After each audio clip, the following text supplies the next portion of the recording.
Mes chers compatriotes, mesdames et messieurs, je m'appelle Dr Noël Tchani Mwadjanvita, auteur du plan Marshall de Noël Tchani pour la reconstruction et le développement de la RDC. Je suis 100% congolais.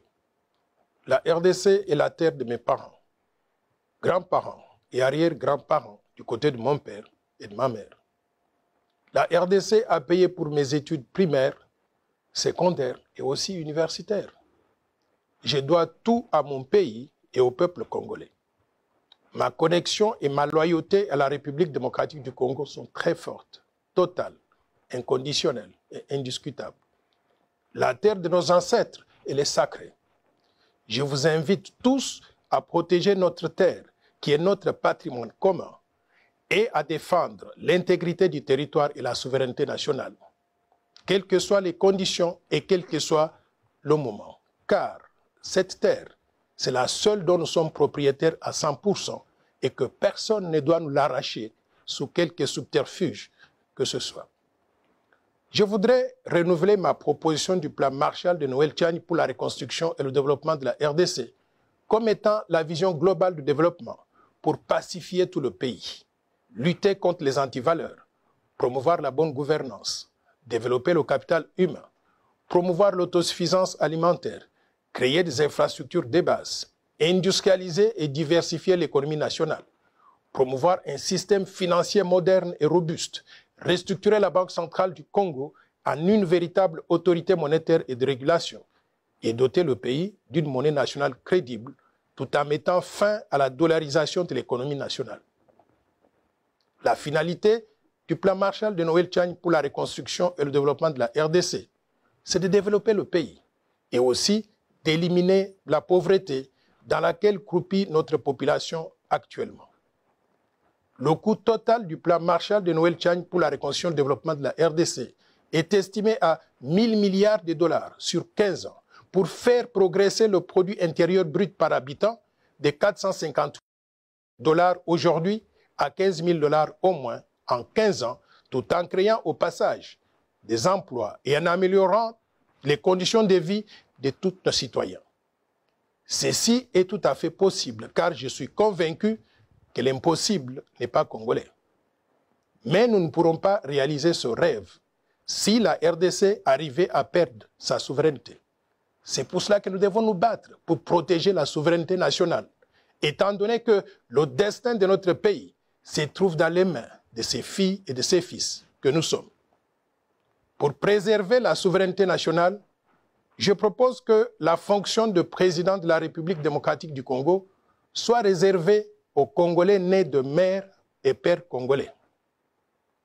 La suite logique du verrouillage de l'accès à la présidence exige la même portée de la nationalité au dauphin constitutionnel du président de la République, c'est-à-dire le président du Sénat congolais.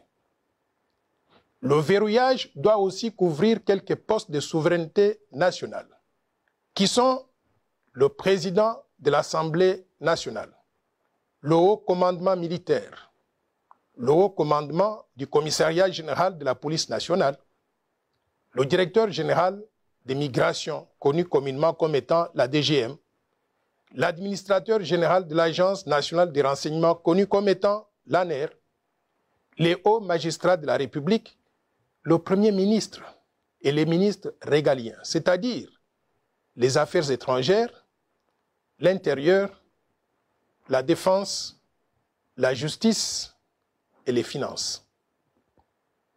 Beaucoup de compatriotes ont déjà compris les enjeux du fait de l'infiltration au sommet de l'État depuis plusieurs décennies dans notre pays. Ces compatriotes soutiennent ma position de verrouillage.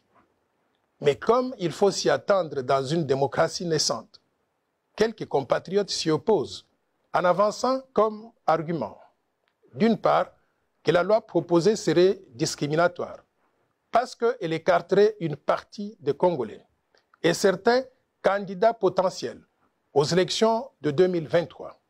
Mais d'autre part, qu'il y a des sujets beaucoup plus importants et plus urgents sur lesquels on devrait s'attarder, notamment la misère dans laquelle croupit la population congolaise actuellement.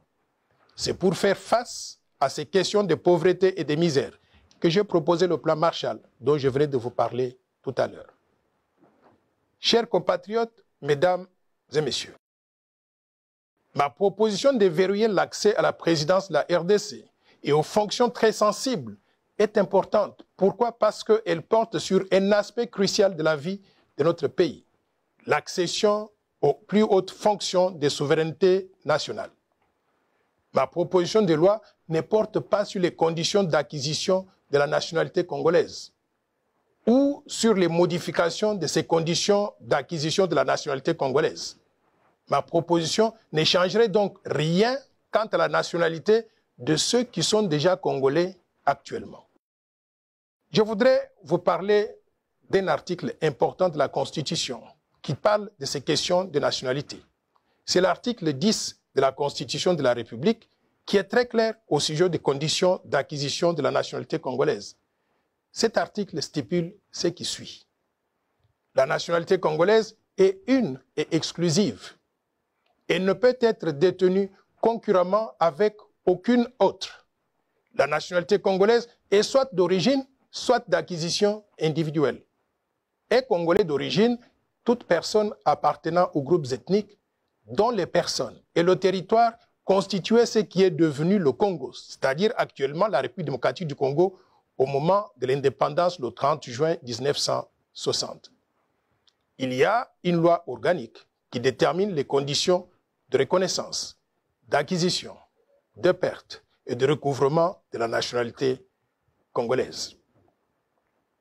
Mes chers compatriotes, mesdames et messieurs, je propose aussi que les révisions prochaines de la Constitution de la République démocratique du Congo permettent aux Congolais ayant acquis des nationalités étrangères de recouvrer la nationalité congolaise d'origine, que personne ne doit perdre. Nous sommes nés Congolais, nous vivons Congolais, nous mourrons Congolais et nous serons enterrés Congolais. La nationalité congolaise, elle est sacrée. Personne ne peut l'arracher à qui que ce soit parmi nous. Sur le territoire national, tout Congolais devra se soumettre aux lois congolaises sans aucune possibilité d'invoquer une quelconque immunité du fait de la détention d'une nationalité étrangère. Au vu de l'histoire récente, il sera prudent, à mon avis, d'exclure la double nationalité avec tous les pays voisins de la RDC, et en particulier ceux qui ont eu des velléités d'occupation de la République démocratique du Congo, et ils sont connus. Chers compatriotes, mesdames et messieurs, depuis 1996, les armées du Rwanda, du Burundi et de l'Ouganda ont été rejointes sur le sol congolais par celles de Zimbabwe, de la Namibie, de l'Angola et de tous les pays du monde venus dans le cadre des opérations de maintien de la paix avec la MONUC d'abord et plus tard avec la MONUSCO. Ces soldats étrangers se sont accouplés avec les Congolaises et les Congolais, donnant naissance à des millions d'enfants qui sont tous Congolais d'après la Constitution actuelle.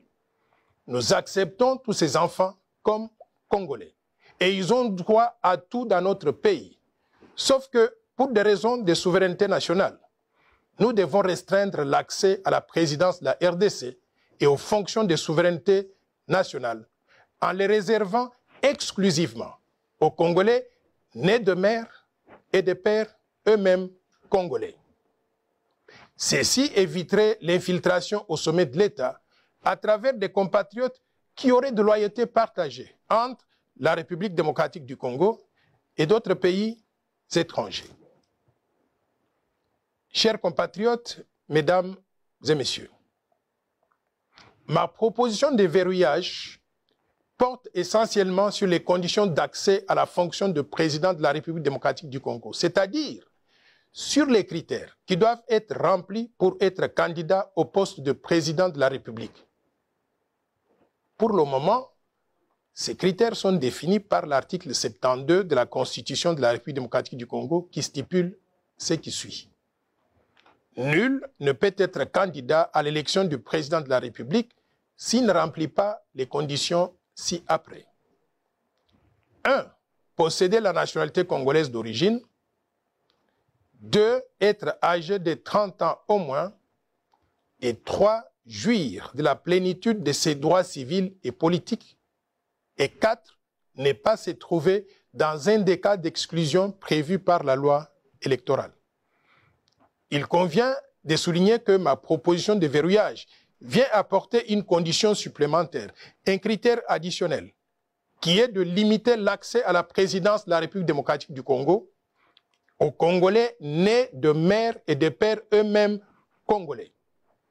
Il est important de relever que ce critère additionnel vise à protéger l'intérêt national, la souveraineté nationale, la fonction suprême qui est celle de président de la République en évitant l'infiltration au sommet de l'État et en préservant la fierté d'être congolais et surtout d'être dirigé par un Congolais comme nous. Dans beaucoup de pays, il y a des dispositions qui protègent l'intérêt national et qui empêchent n'importe qui d'accéder à la magistrature suprême. De telles dispositions existent dans d'autres pays tels que le Cameroun, la Zambie, le Togo, le Gabon, le Maroc, l'Algérie, la Tunisie, le Burkina Faso et même la Turquie. Et aussi, elles existent dans des grandes démocraties, telles que les États-Unis d'Amérique, où n'importe quel Américain ne peut devenir président de la République, donc des États-Unis d'Amérique. Aux USA, donc, il faut être né sur le sol américain, comme Barack Obama, Bill Clinton et aussi John F. Kennedy. Par contre, l'ancien secrétaire d'État Henry Kissinger, l'ancienne secrétaire d'État Madeleine Albright et l'ancien gouverneur de l'État de Californie, Arnold Schwarzenegger, tout en étant tous les trois pleinement des Américains.